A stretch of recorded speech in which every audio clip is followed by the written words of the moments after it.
ओम शांति। आज की मुरली है 4 फरवरी सन 1967 प्रातः। सभी रूहानी बच्चे जो सभी से ऊंच प्यारे से प्यारा बाप है, उनकी याद में बैठे हैं। इनकी याद में बैठे हैं।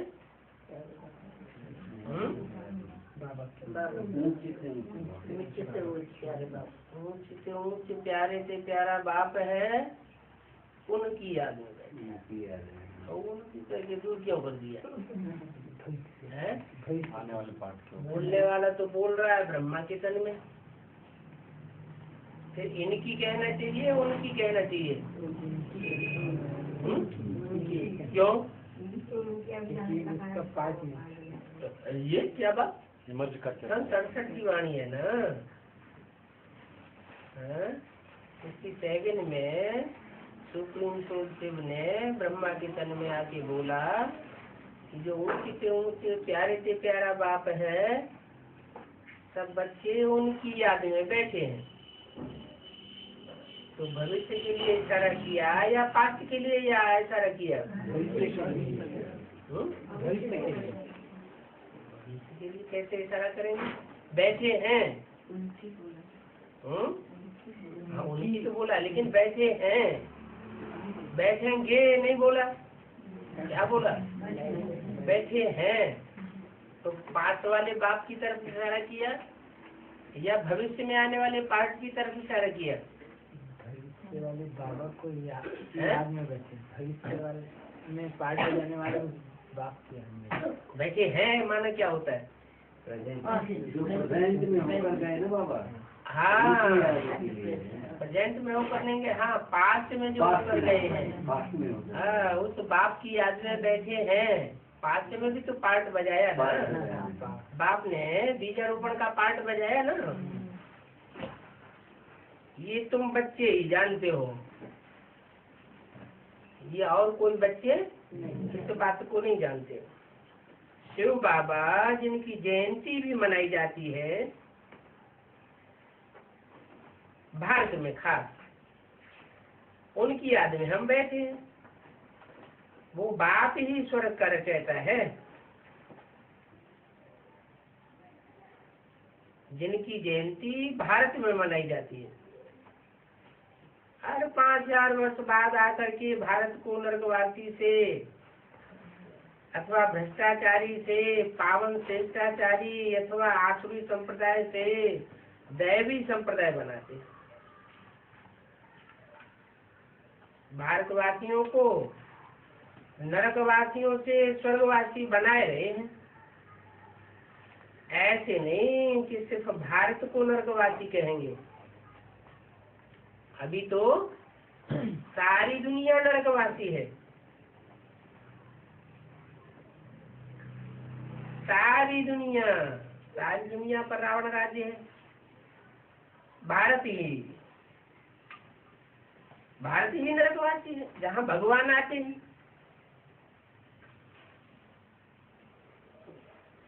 ऐसे नहीं कि सिर्फ भारत को नरकवासी कहेंगे और रावण ही नरकवासी बनाते हैं।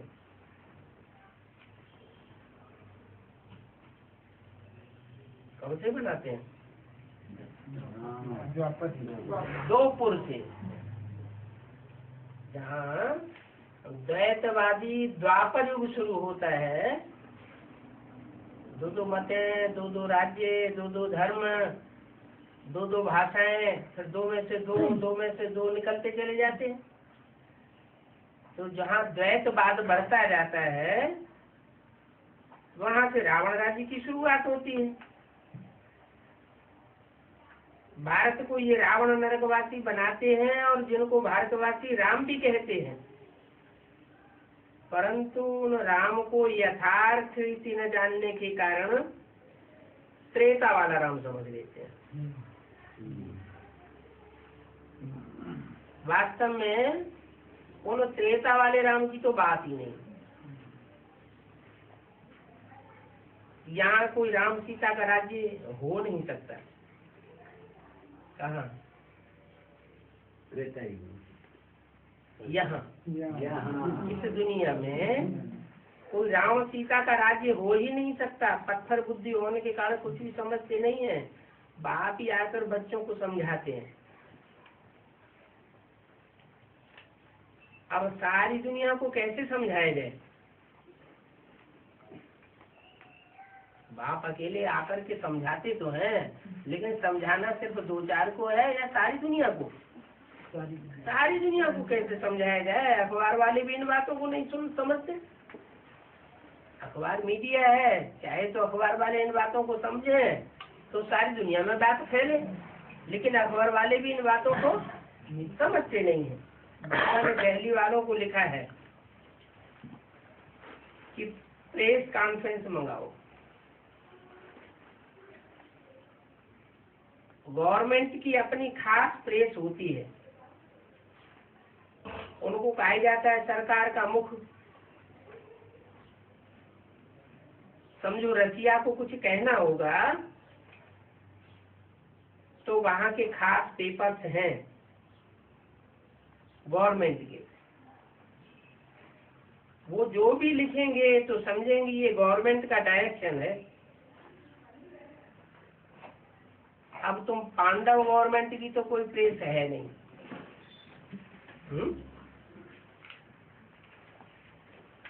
पांडव गवर्नमेंट की कोई प्रेस नहीं है।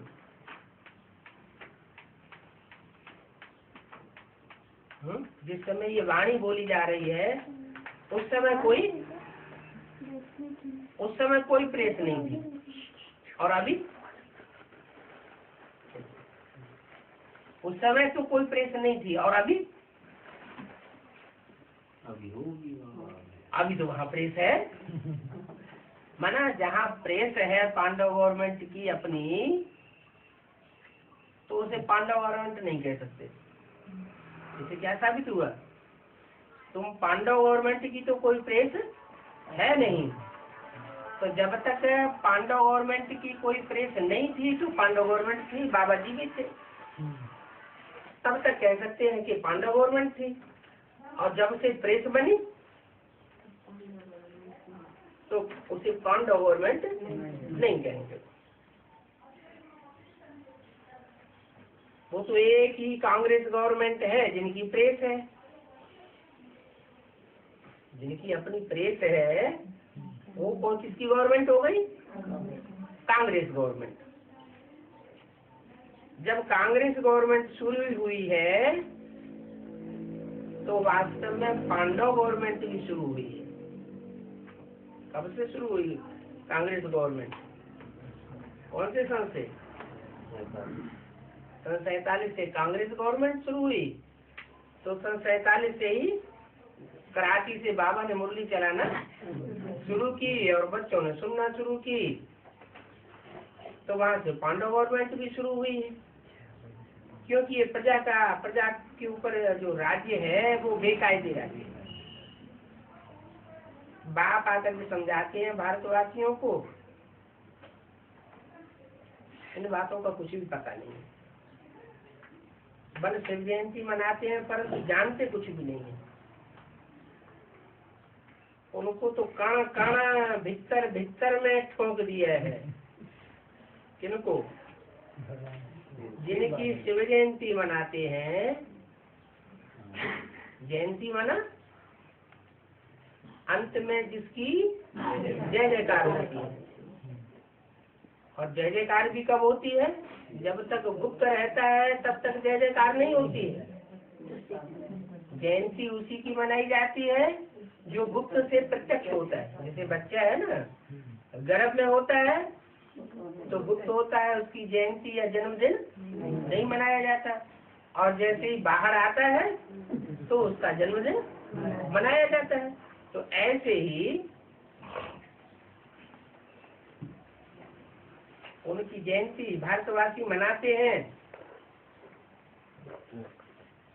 अभी बाप डायरेक्शन देते हैं कि प्रेस कॉन्फ्रेंस बुलाओ। दिल्ली में तो जरूर बुलाओ,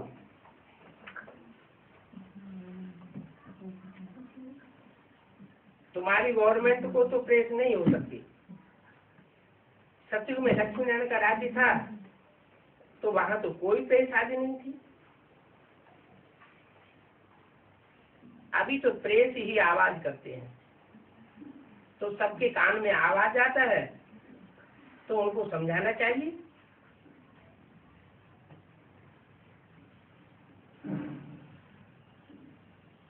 वहां के रिपोर्टर्स भी अखबार में डालते हैं, तो उनको ये समझाना चाहिए कि हम एक शिव बाबा की ही महिमा करते हैं। त्रिमूर्ति शिव जयंती ही बर्थ डायमंड है, एक मूर्ति नहीं।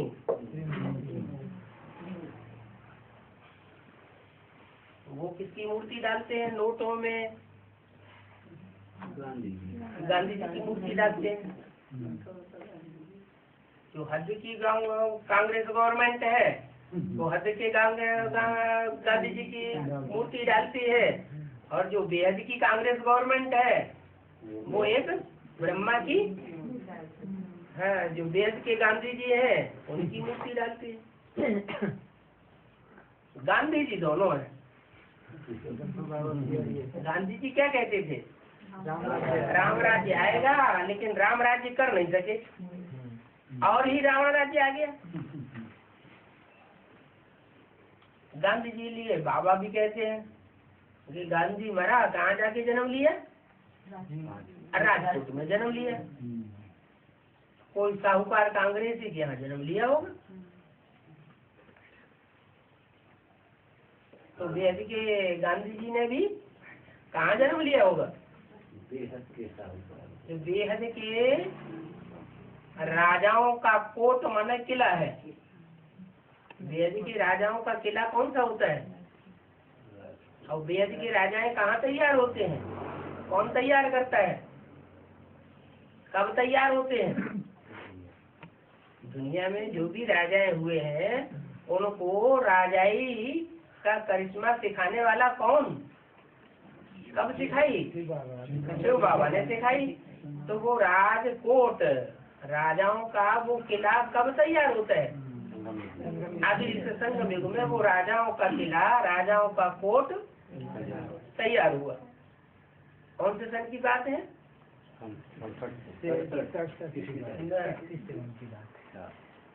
तो मुरली का महावाक्य है, सन 67 का नहीं है, लेकिन बताया कि वो गांधी मरा तो राजकोट में जाके जन्म लिया। राजाओं का जो किला है वहां जाकर के जन्म लिया। तो राजाओं का किला माना कौन सा? किला कहो, संगठन रूपी माला कहो, बात तो एक ही हो गई। तो कौन सा किला या कौन सी माला है? रुद्रमाला। रुद्रमाला। उस रुद्रमाला में जाकर के गांधी माना कृष्ण की सोल ने जाकर के प्रवेश किया।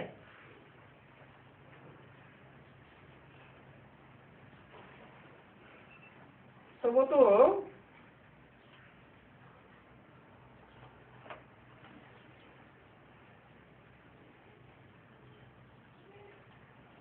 त्रिमूर्ति शिव जयंती है बर्थ डायमंड, बाकी और किसी की भी जयंती नहीं मनाई जाती है।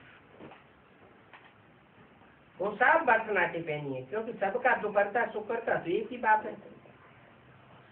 भारत में गाते हैं सुख में सुमिरन सब करे, और दुख में सुमिरन सब करे, सुख में करे न कोई। किसका सुमिरन? बाप का। तो बाप ने दुख से छुड़ाया है और सुख की राजधानी दी है, बाकी और कोई नहीं है। कोई धर्म पिताएं नहीं है, कोई महात्माएं नहीं है जिन्होंने इस दुनिया में आकर के सुख की राजधानी स्थापन की है। धर्म स्थापन किया है लेकिन सुख की राजधानी नहीं बनाई है। बुलाते भी हे पतित पावन आओ, आकर के राम राज्य स्थापन करो, तो जरूर आकर के राम राज्य स्थापन किया होगा ना।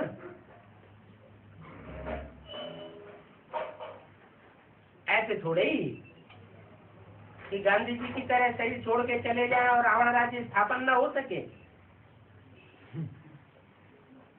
बाप तो आते ही है राम राज्य स्थापन करने के लिए। तो ऐसे बाप की जयंती कैसे धूमधाम से मनानी चाहिए?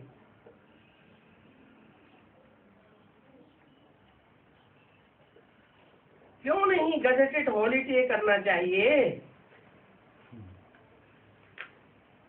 सन 76 से पहले गजेटेड हॉलीडे नहीं होती थी शिव जयंती। जब से बाप का प्रत्यक्षता वर्ष मनाया गया तब से शिव जयंती की गजेटेड हॉलीडे भी होने लगी। पहले क्यों नहीं होती थी, फिर क्यों होने लगी? पहले बाप के रूप में आया ही नहीं था, इसलिए गजेटेड हॉलीडे की छुट्टी भी नहीं होती थी। सन 76 में बाप सुप्रीम सोल राम बाप के तन में प्रवेश किया, वैसे ही गजेटेड हॉलीडे भी मनाई जाने लगी, छुट्टी भी होने लगी। तो मनुष्यों को जगाना पड़ता है, और जगाने का भी अकल बाप सिखाते हैं कि कैसे क्या बात समझा करके लोगों को जगाओ। कि पहले शिव जयंती की छुट्टी क्यों नहीं होती थी गजेटेड हॉलीडे, अब क्यों होने लगी सन 76 से? तो समझने वालों की समझ में भी आएगा, जरूर कोई बात है। पहले जयंती नहीं मनाते थे, अब त्रिमूर्ति शिव जयंती मनाते हैं। जगाने का भी अकल बाप सिखाते हैं, जो बाबा ही भारत को स्वर्ग बनाते हैं। रावण ने नरक बनाया, स्वर्ग में इन देवताओं का राज्य था। अब बाप स्वर्ग की स्थापना करने राजयोग सिखाए रहे हैं।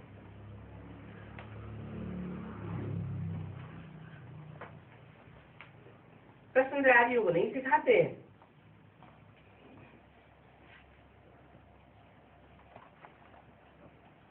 वो तथाकथित कांग्रेस गवर्नमेंट या वो ब्राह्मण क्या समझते हैं? कृष्ण ने राज्य सिखाया, कृष्ण ने राजयोग सिखाया, कृष्ण ने गीता का ज्ञान दिया। दुनिया वाले भी ऐसे मानते हैं, और ब्राह्मणों की तथाकथित दुनिया में भी ब्राह्मण ऐसे ही मानते हैं। क्या कि कृष्ण की सोल के द्वारा साकार में गीता का ज्ञान और राजयोग सिखाया गया। बाप कहते हैं कृष्ण राजयोग नहीं सिखाते। कृष्ण तो बच्चा है, बच्चे से राजयोग का क्या कनेक्शन? बाबा कभी मुरली में चलता भी है, बाकी उन लोगों की बुद्धि में है नहीं है ना, तो कृष्ण ही के में चलते हैं, बड़ी ने सुना है। तो साकार में कौन हुआ? गीता ज्ञान सुनाने वाला कौन हुआ? वो तो कहेंगे कृष्ण और दादा लेखराज। लेकिन दादा लेखराज अगर राजयोग सिखाने वाला हो तो उसको, कृष्ण को तो बच्चा कहते हैं, राम को बाप कहते हैं। क्यों कहते हैं? राम बाप को कहा जाता है, कृष्ण बच्चे को कहा जाता है, क्यों कहते हैं? जरूर है कृष्ण की सोल के द्वारा अंतिम चोले में जब परमात्मा शिव ने ज्ञान की मुरली चलाई तो कृष्ण की सोल उस पर मनन चिंतन मंथन कुछ भी नहीं कर पाती थी, बच्चा बुद्धि थी। जैसा जो बाबा ने बोल दिया बस उतना ही समझ लिया। उनसे ज्यादा मनन चिंतन तो मम्मा का चलता था। किससे ज्यादा? ब्रह्मा बाबा।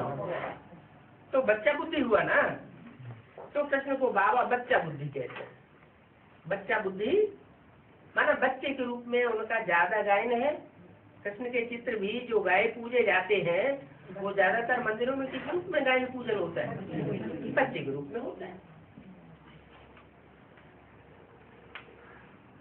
तो कृष्ण राजयोग नहीं सिखाता है। शिव बाबा कहते क्यों नहीं सिखाता है कृष्ण राजयोग? बच्चा राजयोग क्यों नहीं सिखा सकता है? बच्चा तो महात्मा होता है। हाँ, महात्मा होता है इसलिए कि उसमें कोई विकार नहीं होते हैं, और जिसमें विकार ही नहीं होते हैं है ही बच्चा बुद्धि, वो क्या राज की बात जानेगा? क्या होगा राज? विकारों को जीतने का, घर गृहस्थ में रह के कैसे विकारों को जीता जाता है? घरगस्त में रहते विकारों को जीतने वाली बात तो कोई नौजवान की होनी चाहिए। जिसकी बड़ी उम्र हो, गृहस्थी हो, वो जानता होगा कि विकारों के ऊपर कैसे जीत पाई जाती है। घरगस्त में साथ साथ रहते बच्चे के लिए ये बात कैसे लागू हो सकती है? कृष्ण ने गीता का ज्ञान सिखाया, राजयोग सिखाया। शिव बाबा कहते हैं तुम भारतवासी सतो प्रधान स्वर्गवासी थे, अभी तुम तमो प्रधान बने हो। इतने तमो प्रधान बने हो कि तुम्हारी बुद्धि में ये भी बात नहीं आती कि कृष्ण बच्चा राजयोग कैसे सिखा सकता है। शिव बाबा कहते हैं अब तुम मुझे याद करो तो तुम्हारे पाप भस्म हो जाए। मुझे याद करो तो तथाकथित ब्राह्मणों की बुद्धि में आएगा कि बिंदु को याद करो। वो कहते हैं बिंदु को याद करो, और कहते किसके मुख से हैं? दादा लेखराज कृष्ण के मुख से कहते हैं। तो दादा लेखराज कृष्ण के मुख से जब कहेंगे मुझे याद करो तो दादा लेखराज का रूप याद आएगा कि बिंदी याद आएगी? रूप तो दादा लेखराज का याद आएगा ना। तो इससे साबित हुआ कि वो गीता का भगवान कृष्ण को ही मानते। गीता ज्ञान दाता है गीता ज्ञान का, तो मुख से ही सुनावेगा ना। तो कौन सा मुख निमित्त हुआ? कृष्ण की सोल का अंतिम चोला ही तो निमित्त हुआ। तो वो उसको गीता ज्ञान दाता मानते हैं। लेकिन वो तो बच्चा बुद्धि था, वो राजयोग की बातें नहीं जानता, न सिखा सकता है। सतो प्रधान तुम भारतवासी थे जरूर, अभी तो तुम तमो प्रधान बन गए हो, तो तुम्हारी बुद्धि में भी ये बात नहीं आई। मैं आकर के बताता हूँ क्या बताता हूँ कि गीता का भगवान न बाहर के ब्राह्मण जानते हैं कि कृष्ण नहीं है, और न ब्राह्मणों की दुनिया के अंदर के जो ब्राह्मण है उनकी बुद्धि में ये बैठा है कि गीता का भगवान कृष्ण दादा लेखराज नहीं हो सकता। अभी बाप कहते हैं मुझे याद करो तो तुम्हारे पाप भस्म हो जाएंगे। पाप भस्म हो जाएंगे तो तुम्हारी बुद्धि सतो प्रधान बन जाएगी। सतो प्रधान बुद्धि बनेगी तो तुम्हारी बुद्धि में भी ये बात बैठती है। इसलिए बोला आत्मा की सारी कट उतरने पर तुम बच्चे डायरेक्ट बाप प्रतीत हो। माने बेसिकली जब सारी कट उतरे तब तुम बाप से सीख सकते हो डायरेक्ट। जिनकी कट उतरती जाएगी बेसिकली वो डायरेक्ट बाप से राजयोग की बात सीखते जाएगा, और जिनकी नहीं उतरी होगी देवान होगा वो बाप से डायरेक्ट राजयोग सीखने लायक नहीं बने। तो तुम्हारे बाप भस्म हो जाएंगे, तुम सतो प्रधान बन जाएंगे। ये अक्षर बहुत सीधे सीधे हैं। शिव परम पिता आते हैं स्वर्ग की स्थापना करने। आते हैं किस लिए? आने का मकसद क्या है?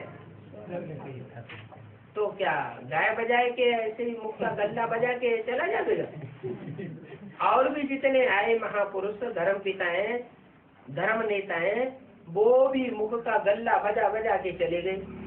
दुनिया सुख की बना के गए, दुख की बना के गए। दुनिया और ही दुख की बनती चली गई। ये तो परम पिता परमात्मा का ही कार्य है। क्या दुख की दुनिया को आकर के सुख की दुनिया बनाकर जाता है। वो ब्राह्मण क्या समझते हैं कि ब्रह्मा बाबा शिव बाबा आए तो उन्होंने उनके आने के कारण ये सुखधाम और शांति धाम माउंट आबू में बन गया।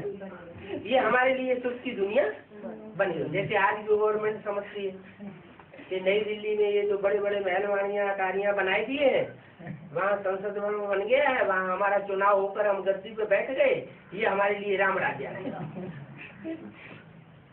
बाप कहते हैं स्वर्ग की स्थापना तो मैं ही करता हूँ। नरक का विनाश जरूर होता है। जब स्वर्ग की स्थापना होती है तो नरक का विनाश होता है। कोई मरते हैं तो भी कहते हैं स्वर्गवासी हुआ। तो स्वर्ग की स्थापना कैसे करते हैं, क्या युक्ति बताते हैं? इशारा दिया कि जब तक जीते जी मरेंगे नहीं तब तक स्वर्ग की अनुभूति होगी नहीं। जीते जी मरना पड़े श्रीवत पर चलने के लिए, जीते जी मरने की बात है। जो जीते जी मरेंगे वो स्वर्ग की अनुभूति करेंगे। तो जो कहावत है कि मर गया, ये नहीं कहेंगे मर गया, क्या कहेंगे? स्वर्गवासी हुआ। क्यों कहते हैं स्वर्गवासी हुआ? जब है ही नहीं इस दुनिया में स्वर्ग, तो स्वर्गवासी कैसे हुआ? यानी कि नरक में अभी समय की यादगार है संगम युग। संगम युग में जो जो आत्माएं तन से, मन से, धन से, समय, संपर्क और संबंधियों की मोह से जो आत्माएं मरती गई, उनको स्वर्ग की अनुभूति नंबरवार होती चली जाती है। तो अभी तो है नरक, तो पुनर्जन्म भी जरूर नरक में होगा। ये दुनिया ही सारी नरक की है। तो जो मरेगा वो स्वर्ग में कैसे जाएगा? मरेगा तो कहाँ मरेगा? नरक में मरेगा तो अंतमते सुगति क्या होगी? नरक की अंतमते सुगति होगी। नरक की दुनिया में मरेगा तो नरक की याद आवेगी, नरक में जाएगा। स्वर्ग की दुनिया में मरेगा तो स्वर्ग की याद आवेगी, स्वर्ग में जाएगा। तो फिर युक्ति क्या हुई नरक को स्वर्ग बनाने की? युक्ति यही हुई कि हम अपने वायुमंडल को स्वर्ग जैसा बना लें। हमारा जो वाइब्रेशन है, हमारे जो संकल्प है, वो ऐसे सतो प्रधान बन जाए तो उसमें कोई भी नारकीय बात हमारी बुद्धि में रहे ही नहीं। तो हमारी अंतमते सुगति, हमारी दुनिया ऐसी बन जाएगी। हमारी दुनिया ऐसी बनेगी तो अंतमते सुगति हमारी स्वर्ग की हो जाएगी। हम स्वर्ग में ही जन्म लेंगे। तो प्रेस वालों को अच्छी रीति समझाना चाहिए। इनको कुछ खिलाओ पिलाओ तो राजी हो जाते हैं। क्या कहा? क्या ये युक्ति बता दी? क्या युक्ति बताई है? प्रेस वालों को कुछ खिला पिला दो, चाय पानी नाश्ता अच्छा सा करा दो, तो वो प्रेस कॉन्फ्रेंस में आकर के खुश हो जाएंगे। देखो तरीका बता दिया, खुश हो जाएंगे। बंदरों को घूंघरा खिलाते हैं ना, ज्ञान रतन तो उन्हें अच्छे नहीं लगते, लेते नहीं है। तो बंदरों को क्या डाला जाता है? चने डाले जाते हैं भुने हुए। घूंघरा खिलाते हैं तो हाथ से प्यार से उठा करके खा लेते हैं। और वैसे तो उनको रतन डाल दो तो काटने को आ गए, परंतु उनका भी कोई दोष नहीं है। ड्रामा में नूत ही ऐसी है। बच्चों को दैवी गुण धारण करने के लिए रोज समझाते रहते हैं, क्योंकि तुम तो देवता बनते हो। राजाओं की चलन कितनी रायल होती है। उनके बच्चे स्कूल में कैसे रायल्टी से चलते होंगे, और तुम तो शिव बाबा की संतान हो, ब्रह्मा के बच्चे कहलाते हो। ब्रह्मा कुमार कुमारी ब्राह्मण संप्रदाय, ब्राह्मण वर्ण भी तुम जानते हो कि हम देवता थे। 4 फरवरी संसद की वाणी का दूसरा पेज। देवता थे जो फिर मनुष्य बने। देवताओं में और मनुष्य में फर्क क्या होता है? हाथ पांव नाक आंख कान सब उनको भी होते हैं, देवताओं को भी, और मनुष्यों को भी होते हैं। क्या फर्क होता है? आत्मिक स्टेज में रहता है। हाँ, देवताएं पवित्र होते हैं। देवताएं आत्मिक स्थिति होने के कारण, देह की तरफ खिंचाव न होने के कारण बुद्धि का, वो पवित्र होते हैं। देह तो कैसी है? देह तो विनाशी है। देह विनाशी होने के कारण अपवित्र भी हो जाती है, लेकिन आत्मा तो पवित्र है। तो आत्मिक स्थिति की तरफ आकर्षण होने की वजह से देवताएं पवित्र होती है, उनका देह में आकर्षण होता ही नहीं। मनुष्य अपवित्र है। मनुष्य और देवता में क्या अंतर हुआ? देवताएं पवित्र और मनुष्य अपवित्र। दृष्टि अपवित्र, वृत्ति अपवित्र, वाचा अपवित्र, कर्मेंद्रियां भी अपवित्र, और देवताओं का सब कुछ पवित्र ही पवित्र। तो देखो, हैं तो देवताएं भी मनुष्य। 6 फुट से जाती तो कोई 10-12 फुट के तो नहीं होते हैं। कौन? देवताएं। ना कोई 8-10 भुजाएं उनको होती है। बाकी बाप आकर गुण धारण करके मनुष्य से देवता बनाते हैं। तो गुण धारण करना चाहिए ना। बेचारे शिव की पूजा करते हैं, परंतु पूजा करने वाले जानते तो कुछ भी नहीं। जयंती जिसकी मनाते हैं तो उसकी कोई बायोग्राफी भी तो होती होगी। गांधी, नेहरू, इनकी बायोग्राफी निकालते हैं ना। अब शिव बाबा की तो कोई बायोग्राफी है नहीं।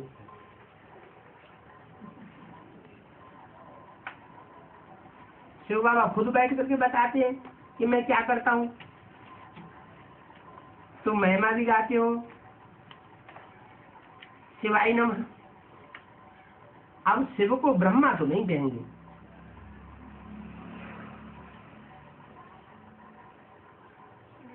शिव को ब्रह्मा क्यों नहीं कहेंगे? शिव ऊंचे तबक्के का है। ऊंचा तेरा धाम, ऊंचा तेरा नाम। तो जो ऊंचा है, और ब्रह्मा कौन से तबक्के में बैठा है? नीचे तबक्के में। जो नरक की दुनिया है उस तरफ ब्रह्मा को दिखाया जाता है। कहते हैं ब्रह्मा की मृत्यु लोक में होती है, और विष्णु को कहाँ दिखाया जाता है? वैकुंठ लोक में। तो विष्णु ऊंचे तबक्के में हुआ ना, और शिव तो और ही ऊंचे तबक्के में हुआ, क्योंकि वो तो नर से नारायण और नारी को लक्ष्मी विष्णु जैसा बनाने वाला है। तो बनाने वाला रहता तो और भी ऊंचा हुआ ना। तो शिव को ब्रह्मा नहीं कह सकते। ब्रह्मा नीचे तबक्के में होते हैं। तबक्के होते हैं ना, मूल वतन, सूक्ष्म वतन, स्थूल वतन।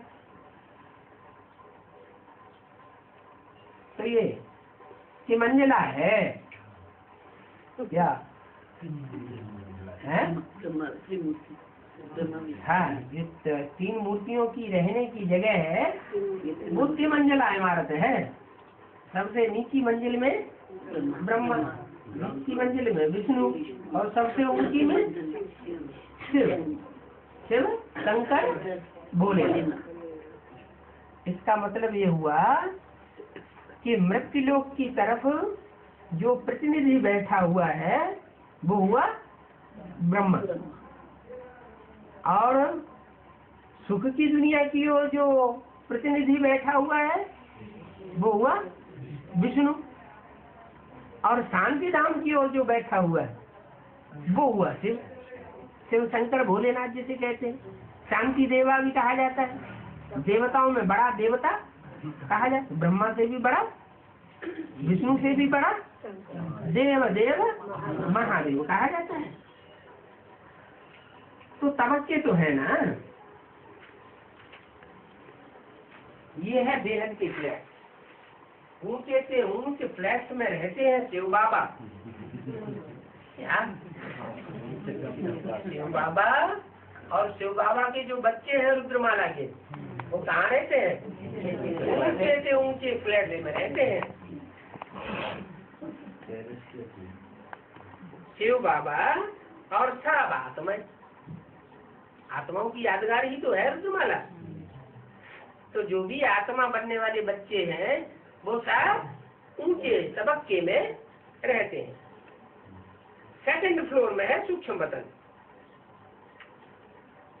ब्रह्मा, विष्णु और शंकर रहते हैं, और ये है थर्ड, क्या? स्थूल वतन। इसको ग्राउंड फ्लोर कहेंगे।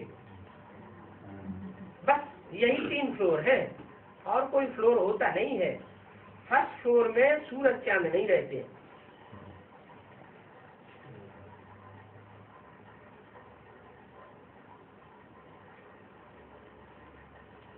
वो ब्रह्म महत्तत्व है,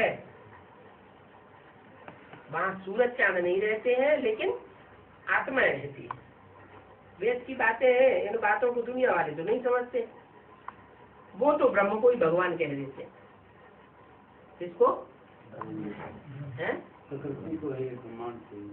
ब्रह्म को। प्रकृति, ब्रह्म से प्रकृति अलग है, ब्रह्म महत्तत्व है, छठा तत्व है, जहाँ भगवान रहता है। भगवान ने ब्रह्मा में प्रवेश किया तो ब्रह्मा भी क्या हो गया? क्या हो गया? महत्तत्व हो गया। क्या समझते हैं? कहाँ का वासी है? ब्रह्मलोक का वासी है।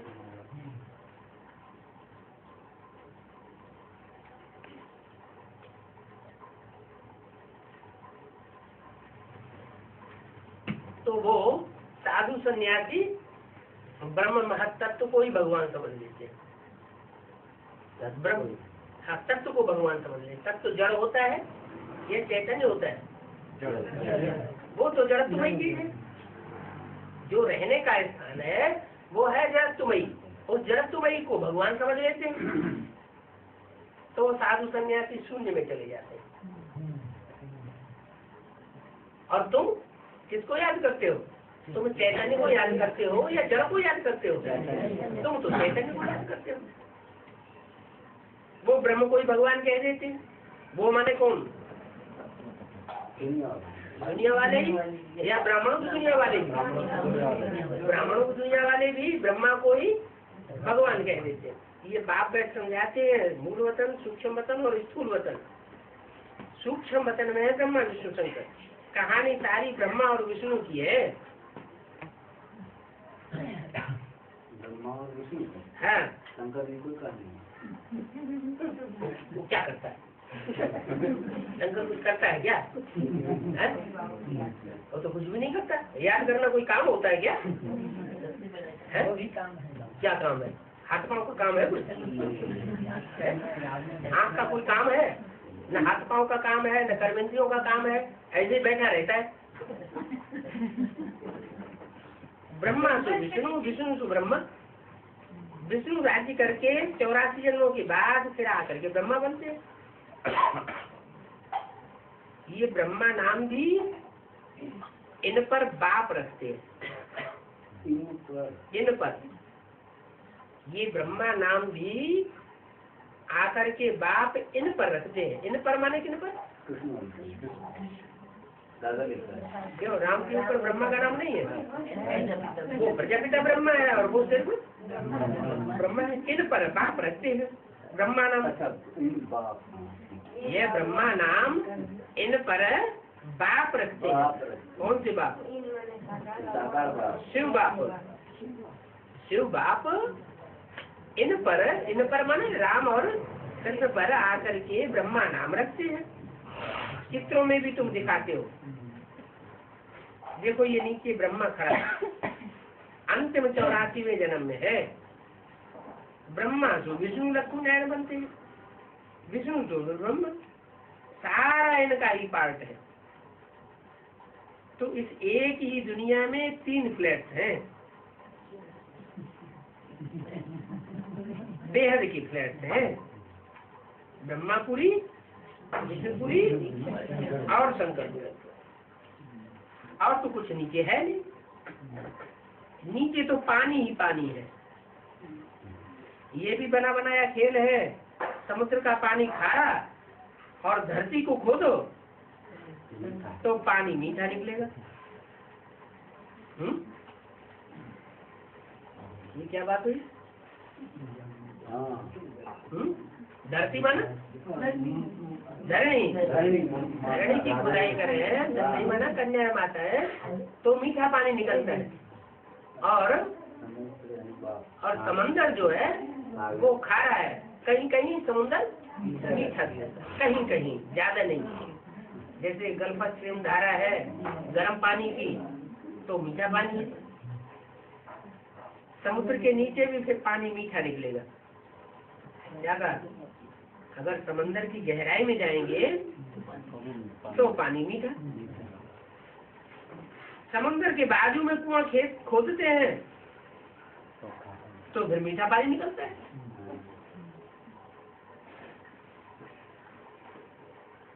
आजकल साइंस के बल से खारी पानी को भी मीठा बना देते हैं। क्या बना? सागर कितना भी खारा हो, लेकिन योग बल से वो सागर भी मीठा हो जाता है। लक्ष्मी नारायण जब बनते हैं तो कैसे हो जाते हैं? लक्ष्मी नारायण मीठे हो जाते हैं। तो कैसे मीठे हो जाते हैं? योग बल से मीठे हो जाते हैं। तो चैतन्य ज्ञान सागर कौन होता है? चैतन्य ज्ञान सागर का पार्ट भी बजाने वाला कौन है? शिव बाप राम बाप में आकर के चैतन्य ज्ञान सागर का पार्ट बजाते हैं। आजकल साइंस बल से खारा पानी को मीठा बना देते हैं, तो यहाँ भी साइलेंस के बल से सागर भी मीठा हो जाता है। परंतु कितनी मेहनत, कितना खर्चा लगता है साइंस के साधनों में, और यहाँ खर्चा पानी कुछ भी नहीं। देखो बादल पानी खींचते हैं, कहाँ से खींचते हैं? सागर से पानी खींचते हैं। तो उसमें कोई खर्चा आज नहीं होता है। यहाँ चैतन्य बादल कौन है? जो भी ब्राह्मण बच्चे हैं जिनका मनन चिंतन मंथन चलता है, वो सागर से पानी खींचते हैं। कैसे खींचते हैं? जब गर्मी पड़ती है तो सागर से पानी जो है वो भाप बन करके बादल बन जाता है। तो ये योग बल की बात है, इसमें खर्चे की बात नहीं है। ये तो भारतवासी शिव बाबा को पत्थर ठिक्कर में कह करके कितनी ग्लानि कर देते हैं। कच्छ अवतार, मत्स्य अवतार।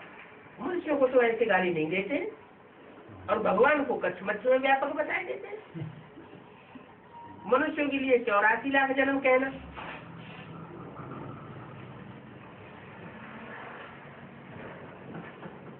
और बाप को तो और ही पत्थर ठिक्कर में भेज दिए, कण कण में ठोक दिए। रावण ने कितना तुच्छ बुद्धि बनाया है। भारत देखो इतना साहूकार था, लक्ष्मी नारायण का राज्य था। अब लक्ष्मी नारायण को राज्य कैसे मिला ये कोई जानते ही नहीं है। गीता में भी है, बाप राजयोग सिखाते हैं। जब राजयोग सिखाया था उस समय महाभारत लड़ाई भी हुई और विनाश भी दिखाया। फिर दिखाते हैं 4 पांडव बचे, वो भी फिर पहाड़ों पर जाकर मर गए। बस मर गए, मन गल मरे, माना गल मरे। लेकिन अर्थ तो समझते नहीं। एक तरफ दिखाते हैं देवताओं की जीत हुई, और एक तरफ दिखाते हैं मर गए। देवताओं को सतयुग में भी दिखाते हैं, फिर कहते हैं 4 पांडव पहाड़ों पर गल मरे। ऐसे जैसी कहानियां बनाई हुई हैं। ये सब समझने की बातें हैं। तुम्हारे में भी नंबरवार धारणा करने वाले हैं जो इन बातों को समझते हैं। बाप कहते हैं कि शास्त्रों की चरियाई खरियाई को हियर नहीं है।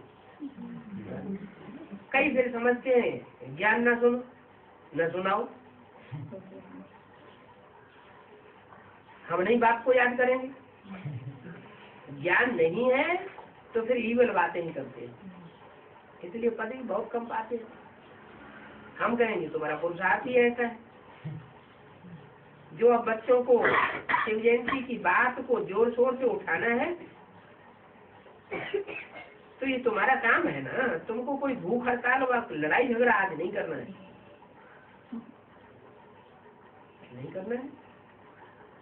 फिर करते तो है। समझाना है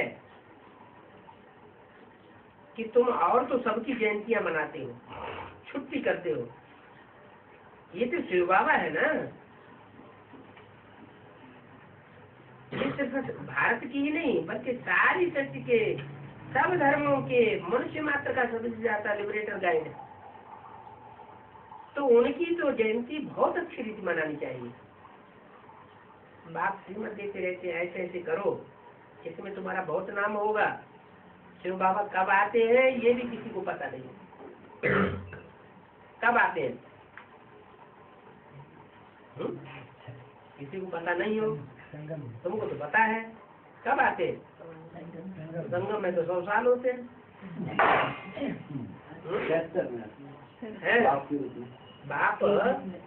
बाप जब आते हैं तो शिव जयंती की छुट्टी भी शुरू होती है, मनाते हैं। नहीं आते थे विधि भी नहीं होती थी। अभी अंधों की लाठी तुम बनते हो, सब बिल्कुल अंधे पत्थर बुद्धि है, अपने बाप को नहीं जानते हैं। फादर कहते हैं परंतु उनको जानते नहीं है, कहते हैं गॉड फादर। वो अभी भी भारत में ही है, ये नहीं जानते। अभी भी भारत में ही है, ये नहीं जानते। 4 फरवरी का 5000 वर्ष की बात को तो लाखों वर्ष लगा दिए।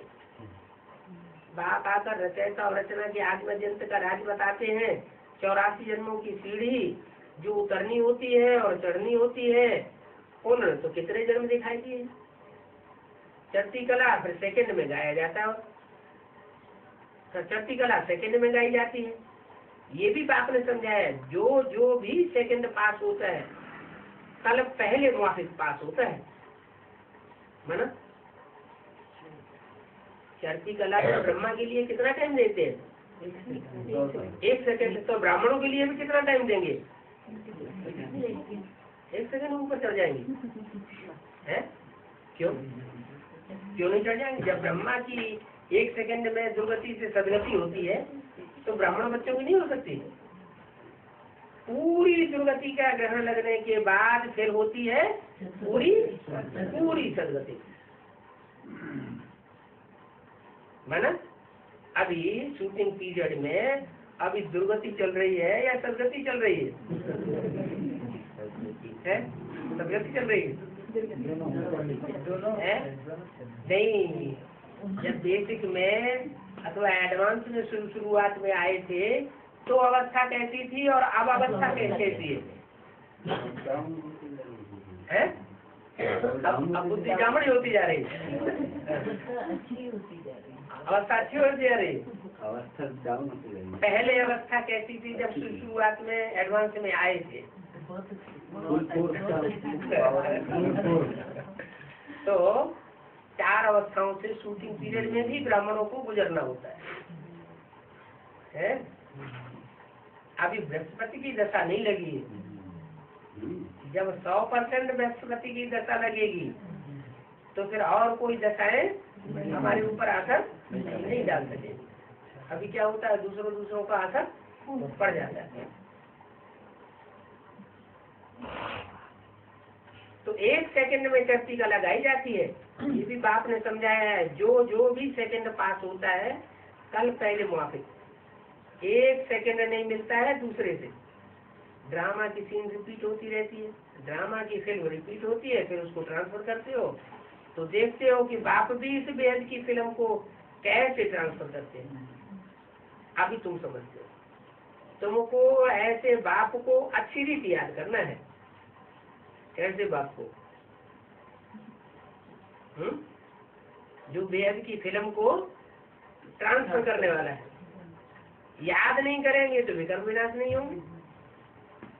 विकर्म जो किए हैं उनको भस्म करना है। विकर्म माने विपरीत कर्म। काहे के विपरीत कर्म? हाँ, बाप ने यहाँ की बात है, 63 जन्मों की उतनी बात नहीं है। 63 जन्म में तो अगर कोई पाप कर्म करते हैं तो 1 गुना बोझ चढ़ता है क्या? और यहाँ यहाँ बाप की श्रीमत के बरखिलाफ अगर विपरीत कर्म करते हैं, बाप ने जो श्रीमत दी और हमने विपरीत कर्म किया, श्रीमत के विपरीत, तो विपरीत माने वी और कर्म माने कर्म, तो विकर्म हो गया। माने 63 जन्म में विकर्म नहीं कहा जाएगा इतना, जितना यहाँ संगम युग में 100 गुना बोझ चलता है। विकर्म जो किए हैं उनको भस्म करना है, तो फिर और विकर्म तो ऐड नहीं होने चाहिए। अगर ऐड होते जाएंगे तो पद कम हो जाएगा। पद कम हो जाएगा। तुम बच्चों को नाम बहुत निकलेगा। तुम सिद्ध करते हो 31वीं जयंती 67 में, 67 में 31वीं जयंती, 68 में 32वीं जयंती, और ब्रह्मा बाबा ने जब शरीर छोड़ा 33वीं शिव जयंती, 33 साल के बाद शरीर छोड़ा ना। तो तुम सिद्ध करते हो 31वीं जयंती, कौन सिद्ध करते हो? किससे कहा? उस समय जो ब्राह्मण बच्चे सामने बैठे हुए थे उनसे कहा तुम सिद्ध करते हो 31वीं शिव जयंती, तो तुम्हारे सिद्ध करने से क्या 31वीं शिव जयंती सिद्धि होती है? क्यों नहीं होती है? क्यों नहीं होती? 31वीं शिव जयंती क्यों नहीं सिद्ध होती? क्योंकि बाप तो एक ही बार आते हैं ना। नहीं, इसलिए सिद्ध नहीं होती। बाप आए तो फिर बाप रूप में। हाँ, इसलिए सिद्ध नहीं होती कि जो शिव जयंती मनाते चले आ रहे हैं 31वीं 32वीं 33वीं, वो दुनिया वालों के हिसाब से मनाते चले आ रहे हैं।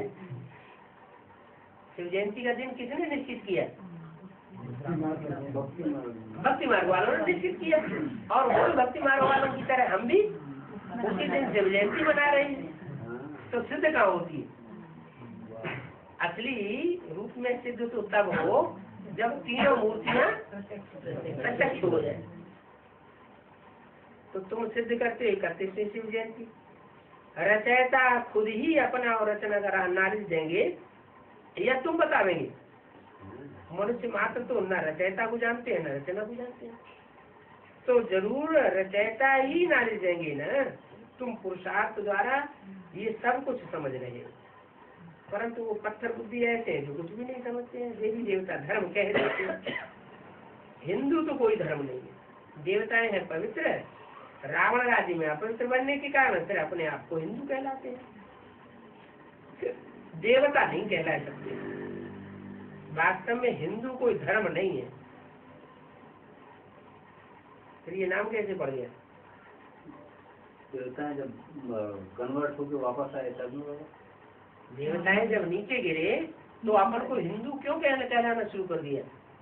वही अन्य धर्म में कन्वर्ट होने के बाद में जब वापस वहाँ से ठुकरा दिए गए। कहाँ से ठुकराए गए? यानी जैसे द्वापर युग शुरू हुआ और देवताएं के इस्लाम धर्म आया, इस्लाम में कन्वर्ट हो गए, और जब तो सब थोड़ी कन्वर्ट हो गए, थोड़े कन्वर्ट हुए। और कोई भी धर्म किया जाए तो हम हिंदू बना देंगे।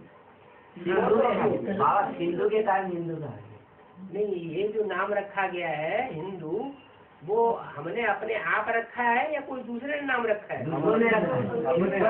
विदेशी लोग आए, उन्होंने सिंधु नदी के किनारे रहने वालों का नाम सिंधु, पहले सिंधु से बदल के फिर हिंदू हुआ। बाप आकर के ब्राह्मण क्षत्रिय देवता धर्म की स्थापना करते हैं,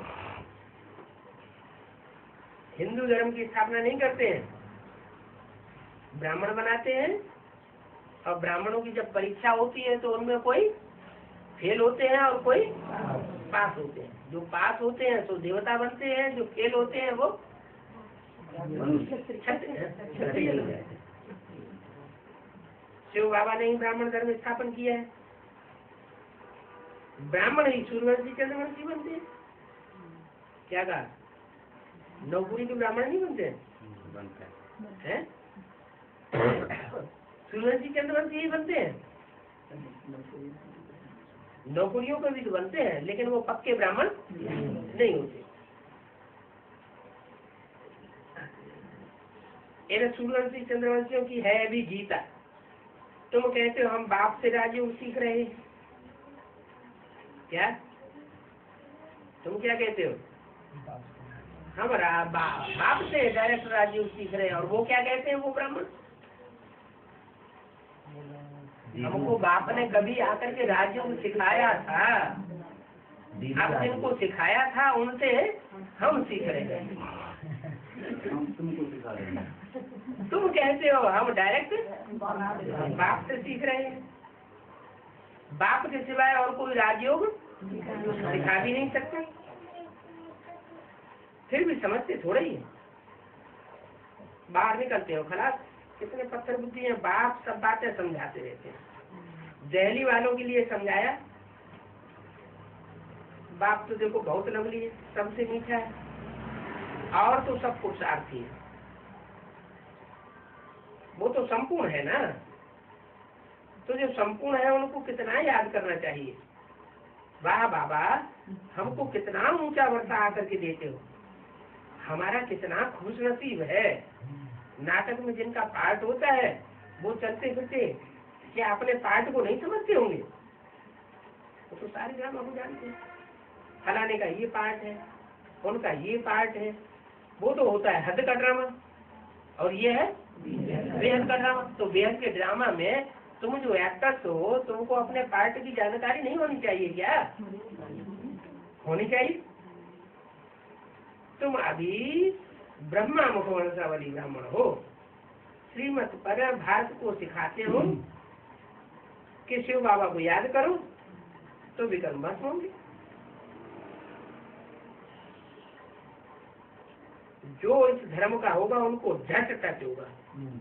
क्या हमारे धर्म वालों की पहचान क्या है? वो ज्यादा घिसेंगे नहीं, ज्यादा जो तुम्हारे अपने कुल के होंगे उनको थोड़ा सा इशारा देंगे और खट से तुम्हारी तरफ आकर्षित हो जाएंगे। जिस प्रकार ज्ञान लिया होगा उसी प्रकार आकर के ज्ञान लेंगे। माना इससे ये साबित हुआ कि ज्यादा हमें किसी के साथ मेहनत नहीं करनी चाहिए। थोड़ा सा ज्ञान सुनाया सहज सहज, और सहज सहज उनकी बुद्धि में बैठता जाए तो समझो ये हमारे कुल है। अंदर में फको रहना चाहिए। ड्रामा में पुरुषार्थ तो करना है। मेरे से कब ऐसे कुवचन न निकले। वेद का बाप क्या कहेंगे? जिनको राइट हैंड फिर धर्मराज है, किसका है? बाप का राइट हैंड है। फिर राइट हैंड कौन है? दादा लिखा है राइट हैंड धर्मराज है।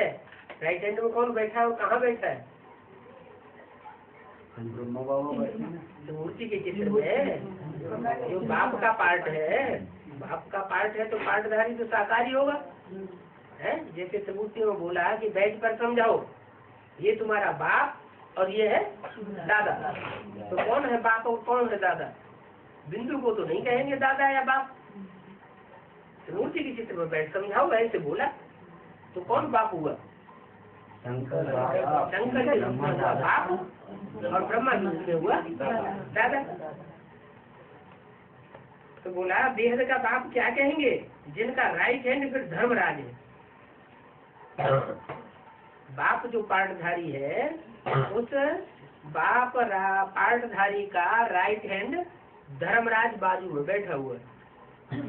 अरे धर्मराज तो बहुत सख्त होता है, और ब्रह्मा ने तो कितना मीठा पार्ट बजाया। ये कैसे कह दिया? आज में मीठा पार्ट बजाया, बच्चों को बहुत सुख दिया, बहुत सहन किया, और बच्चों ने बहुत दुख दिया। तो वो हिसाब किताब का पूरा होगा। जिन बच्चों ने दुख दिया है तो वो क्या गुना है? हिसाब किताब पूरा होगा। एक ही संगत नहीं तो हिसाब किताब पूरा होना है।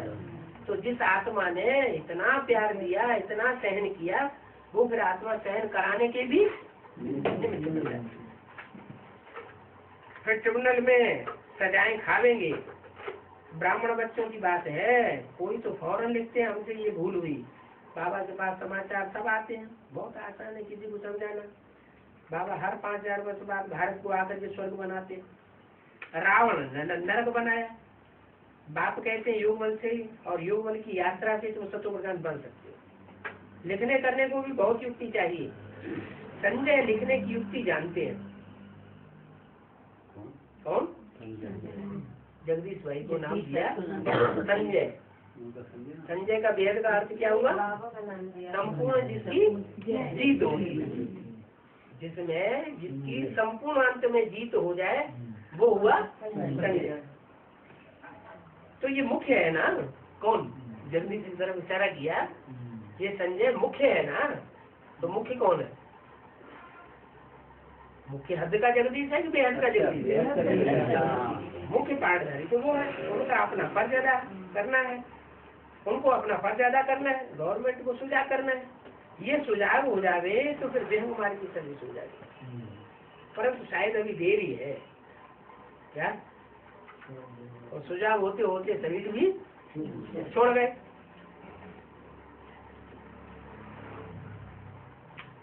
नहीं तो बाबा कहीं जावे तो पता नहीं क्या कर देंगे, कब।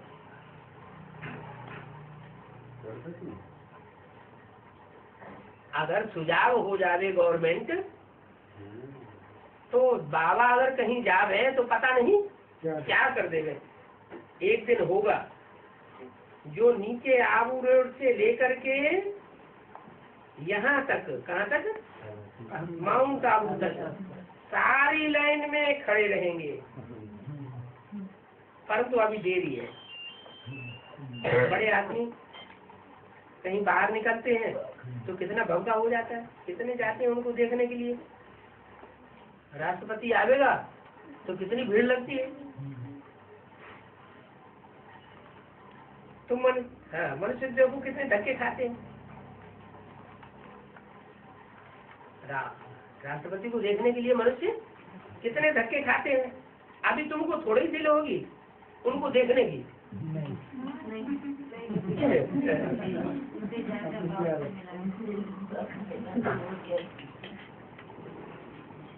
कितने जाते हैं उनको देखने के लिए।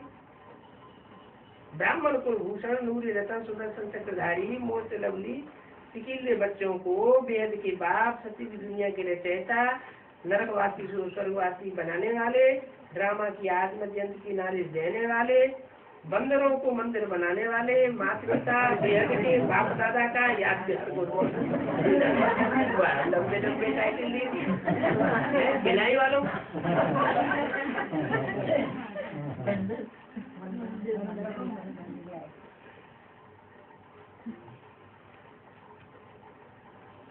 लंबी चौड़ी बिहार प्यार करती नहीं।